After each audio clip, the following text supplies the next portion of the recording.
Well, currently, when we have treatment decisions that we need to make, we have to try to figure out, from a payer perspective, what's going to work best for the population. Sometimes there's lots of information on what works best for the population, as well as sometimes there's information about what works best for the individual. And we have to match those two together.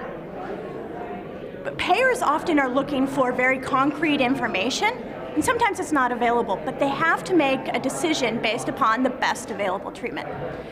So there's a series of factors that we've often talked about that should be considered in payer decision making, but in theory, it works, but in practice there aren't tools to it that exist.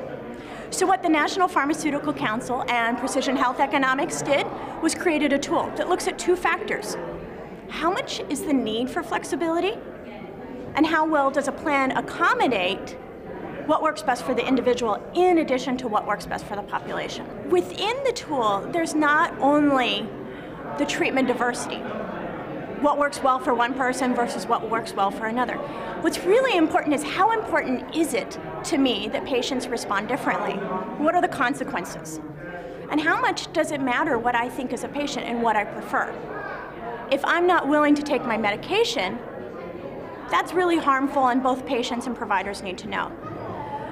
Within our treatment diversity, we need to figure out, can the payer figure it out, can the provider figure it out, and how can we best set up a policy that works in that factor?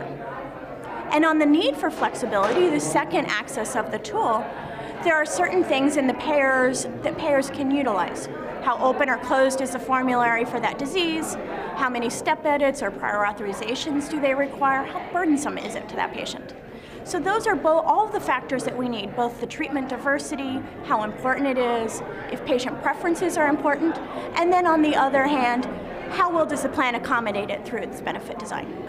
We hope that this tool helps payers understand when the need for flexibility exists and how well their plan accommodates that need for flexibility within any particular disease or category.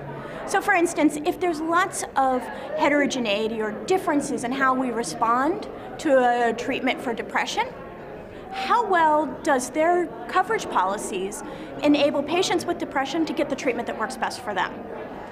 So payers can use it to evaluate their treatments, patients and other groups can evaluate how well are they receiving the treatments that they need, and hopefully this will help inform the debate and move it from theory into something that's practical and applicable for payers.